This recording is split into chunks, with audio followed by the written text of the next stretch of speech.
School भी निकलना है तो जल्दी डिश कर लेते हैं, है ना, जल्दी पाते हैं आज। चल सबसे पहले स्टार्ट करेंगे 33 को, देखते हैं 33 वाले क्वेश्चन कह रहा है कि एक सॉल्यूशन है CaCl2, उसकी मोलैरिटी, मोल पर लीटर दिया हुआ है ना, मोलैरिटी है 0.5 m, तो मोलैरिटी कैपिटल फिर m दिया हुआ है 0.5 m। Then the moles of chloride ions in 500 ml will be। आपको पूछ रहा है कि क्लोराइड आयन की मोलैरिटी क्या होगी अगर वॉल्यूम कितना हो 500।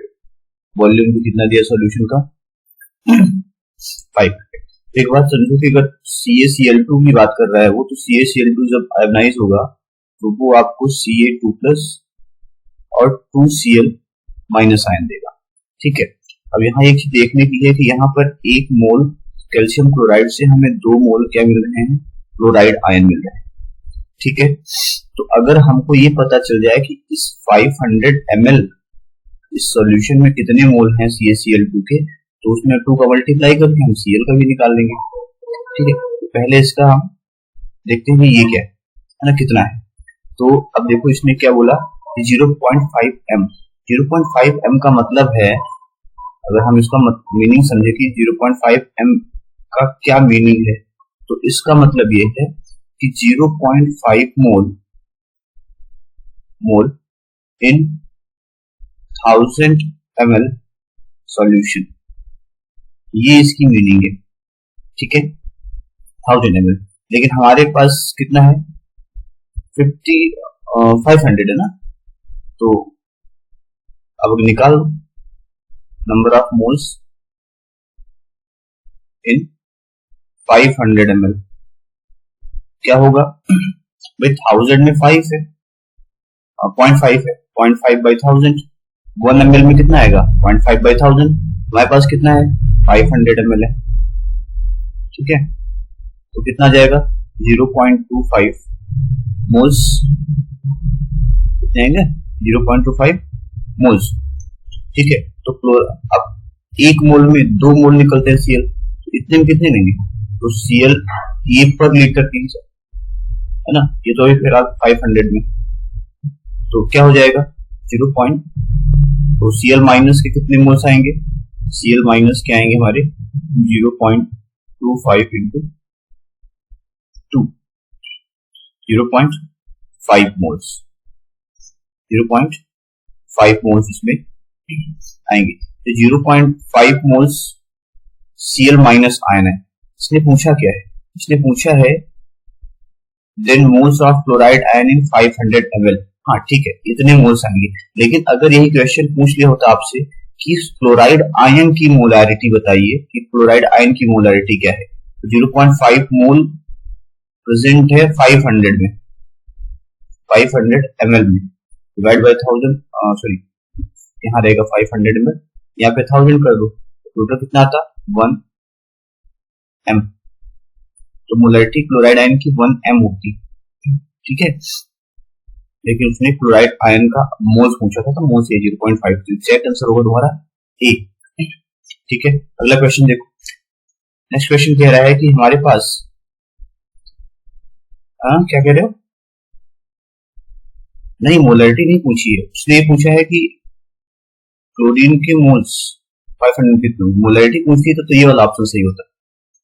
क्यों, क्योंकि 0.5 मोलैरिटी है CaCl2 की, और 1 मोल में 2 मोल निकलते हैं, तो Cl2 Cl उसका डबल हो जाता, 0.5 का डबल 1 बट ऐसा नहीं है ना, उसने केवल मोल्स पूछ लिए थे 500 ml। कह रहा है कि 5.85 ग्राम NaCl को 90 ग्राम वाटर में डिसॉल्व किया गया है, बताइए सोल्यूट यानी कि NaCl की क्या मोल फ्रैक्शन होंगे। मोल फ्रैक्शन के लिए कंपलसरी है कि तुम्हारे लिए Na और Nb का क्या है ये आपको पता, Na और Nb मतलब मोल्स दोनों के, सोल्यूट और सॉल्वेंट की। तो देखो W भी उसने दे रखा है आपको, NaCl का अमाउंट दिया है 5.85। ठीक है, इसका मोलर मास होता है Mb, वो होता है 58.5, 58.5। WA दे रखा है, सॉल्वेंट का मास दे रखा है उसने 90 ग्राम। ठीक है, तो अब इसका मोलर मास क्या होता है, Ma वो होता है 18। ठीक, तो मोल्स निकाल लीजिए। आप NB की अगर बात करते हैं, मतलब NaCl की बात करते हैं, तो क्या हो जाएगा 5.85 हमारा मास है और मोलर मास है 58.5। अब डिवाइड करें तो 1/10 या इसको हम लिख सकते हैं 0.1 1 मोल आ गए। अगर हम इसका यूज करते हैं Na निकालने के लिए बात करते हैं तो क्या हो जाएगा 90/18, ये जाएगा 5। ठीक है, अब सोल्यूट के मोल फ्रैक्शन की बात कर रहा था, यानी XB की बात कर रहा था वो, है ना। B के सोल्यूट्स क्या होंगे, यानी कि NaCl के सोल्यूट्स क्या होंगे। तो पहले NaCl में NaCl का क्या रखेंगे, मोल्स हम न्यूमरेटर में रखेंगे और डिवाइड बाय टोटल मोल्स, क्या हो जाएगा 5.1। ऐड करेंगे ना दोनों को, 5 + 0.1, तो ऐसे इसको करेंगे। तो अब अगर इसको करते हैं डिवाइड करेंगे, क्या आ जाएगा 1 टाइम 0.1 हो जाएगा, एक जीरो हमको और चाहिए, 0.01 के आसपास, 0.01 ये भी है, 0.01 यहाँ भी आ रहा है ना। और देखते हैं हमारे पास बचेगा कितना 49, तो 49 तो ये ऑटोमेटिकली 490 हो जाएगा, 510 9 बार 0.016 ये वाला ऑप्शन है। ठीक है, एक हाँ केवल उसी का पूछा है, केवल उससे बोला सोल्यूट का मोल फ्रैक्शन क्या होगा, तो जिसका मोल फ्रैक्शन पूछ रहा है उसी का ऊपर रखेगा ना, यहाँ पे 0.1 रखे इसीलिए न्यूमरेटर उसी का होता है जिसका मोल फ्रैक्शन पूछता है।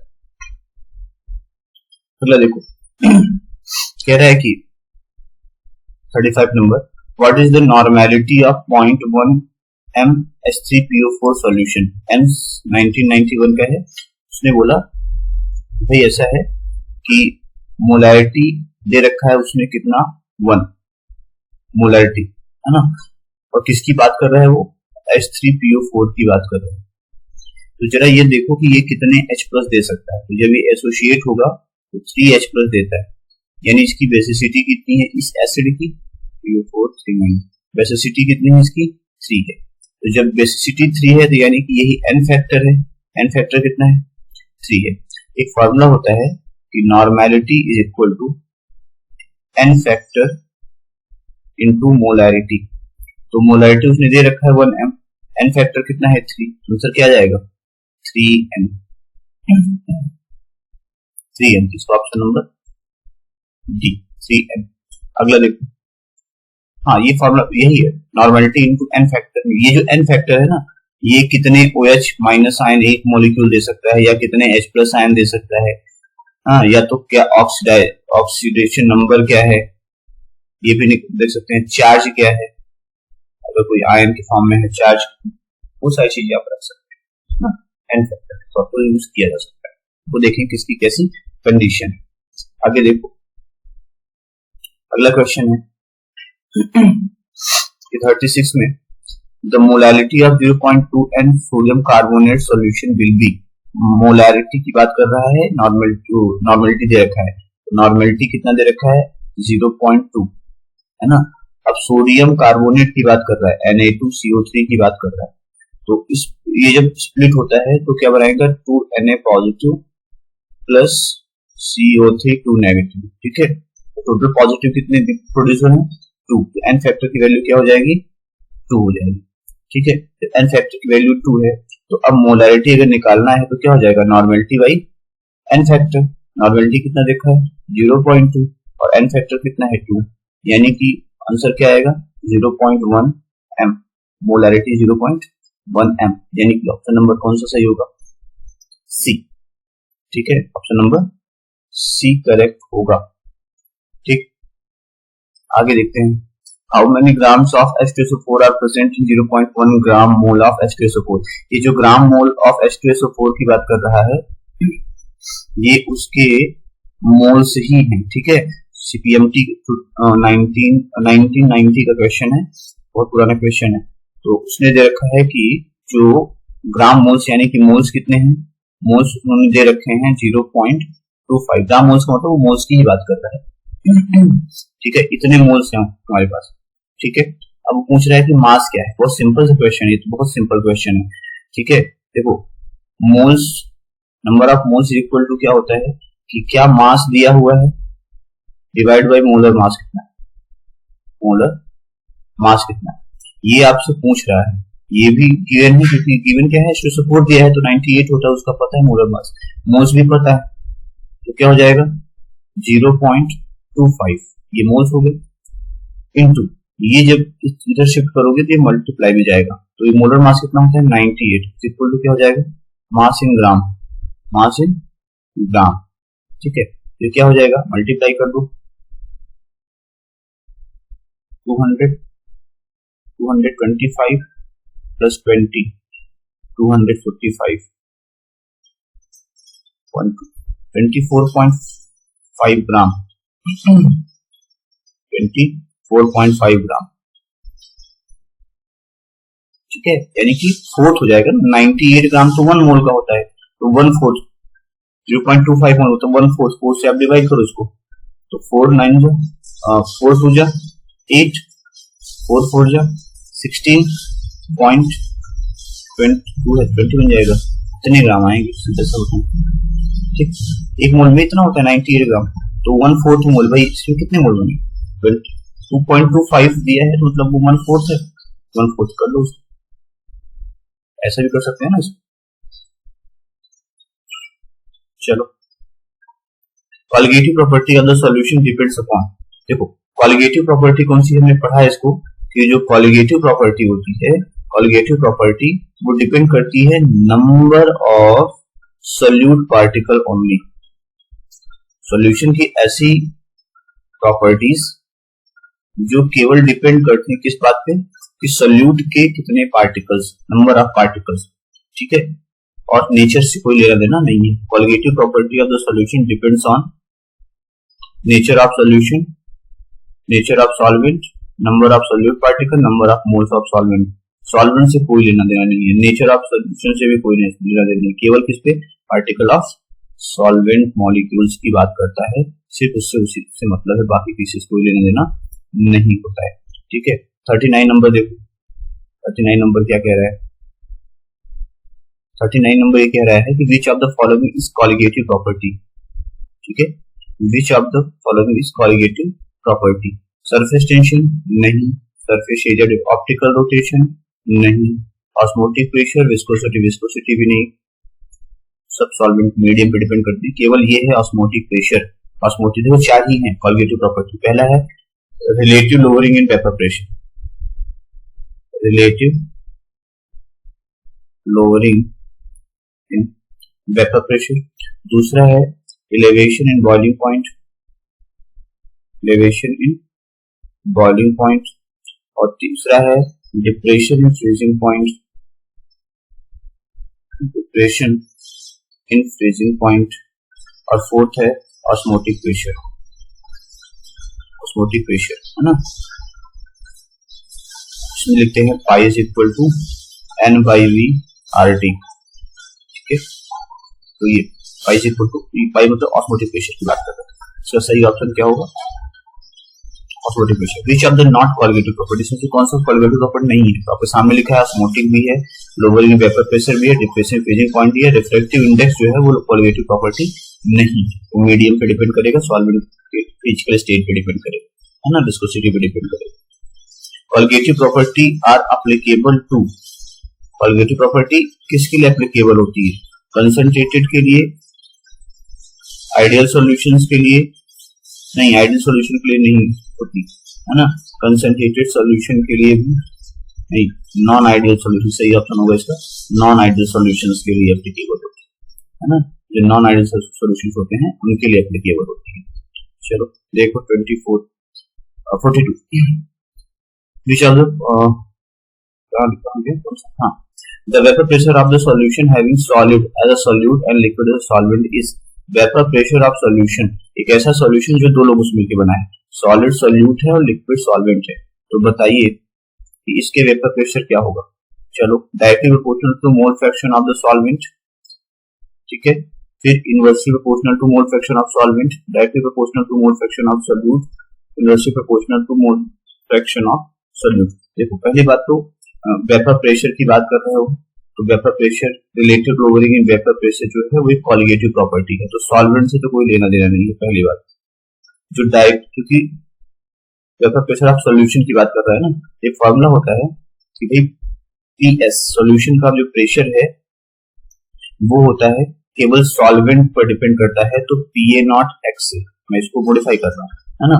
इसको हम लिख सकते हैं कि P A not minus P A not X B, इसको ऐसा भी लिख सकते हैं क्योंकि इस एक्स ए को लिखा जा सकता है P A not 1 minus X B, ठीक है, is equal to P S. तो आप इसको लिखिए, तो P S P A not minus P S equal to P A not X B. अब इसको इधर लाइए, तो P A not minus P S upon P A not is equal to X B, ठीक है, ये चीज। तो सोल्यूट के मोल फ्रैक्शन के डायरेक्टली प्रोपोर्शनल होता है। प्रोपोर्शनल क्या है? इक्वल होता है। इसने प्रोपोर्शनल पूछ लिया है क्या? हाँ, तो कह सकते हैं प्रोपोर्शनल, लेकिन लोअरिंग इन पर vapour pressure of solvent directly proportional to mole fraction of solvent. Directly कितना वेपर प्रेशर आएगा, कितनी कमी आएगी, नहीं, directly proportional to mole fraction of solvent. हाँ, ये सही है। क्यों? रीजन समझ रहे? ये कॉलिगेटिव प्रॉपर्टी लोग सिर्फ इतना बोला कि प्रेशर कितना होगा, तो देखो जब नॉन वोलेटाइल सॉलिड सोल्यूट ले रखा है तो वो नॉन वोलेटाइल है, उसका प्रेशर से कोई लेना देना तो है ही नहीं। जब प्रेशर से कोई लेना देना नहीं है, वो नॉन वोलेटाइल है सॉलिड, वो प्रेशर नहीं बना रहा है, तो वेपर प्रेशर जो सोल्यूशन को वो किस बात पर डिपेंड करेगा? केवल सॉल्वेंट कितना बनाता है। लेकिन ध्यान रहे कॉलिगेटिव प्रॉपर्टी नहीं है, जब रिलेटिव लोअरिंग लिखा होता है तब कॉलिगेटिव प्रॉपर्टी होती है, तब वो सॉल्वेंट पे डिपेंड करता है ना, कि रिलेटिव लोअरिंग ये है इज इक्वल टू, है ना, मोल फ्रैक्शन। तो ये बात है, पहला ऑप्शन इसका सही होगा। If PA not and P are vapor pressure of the solvent and the solution respectively, N1 and N2 are the mole fraction of the solvent and solute respectively, then the correct relation क्या? ये दोनों दे रखे हैं, ये solvent का है, ये solution का है ना, और ये दोनों के मोल फ्रैक्शन है ना, N1 जो है सॉल्वेंट का, N2 जो है वो सोल्यूट का। तो बताइए इसमें कौन सा करेक्ट एक्सप्लेनेशन है, करेक्ट दे रखा है। तो P is equal to P not N1 बिल्कुल सही है, तो हमने लिखा है कि सॉल्यूशन का इज इक्वल टू सॉल्वेंट का इनटू सॉल्वेंट का मोल फ्रैक्शन, तो P is equal to P not, ये भी ऑप्शन सही है, लेकिन कब? जब नॉन वोलेटाइल सोल्यूट होगा तब, ठीक है। नहीं, मोल फ्रैक्शन दिया है तो फिर ये तो नहीं कह सकते आप, ये भी नहीं कह सकते आप, ये भी नहीं कह सकते आप, ये ऑप्शन बी नंबर सही ऑप्शन, ठीक है। फिलहाल आज इतने के लिए, तो स्कूल का टाइम बिल्कुल हो चुका है ना, बाद में फिर डिस्कस करेंगे शाम टाइम।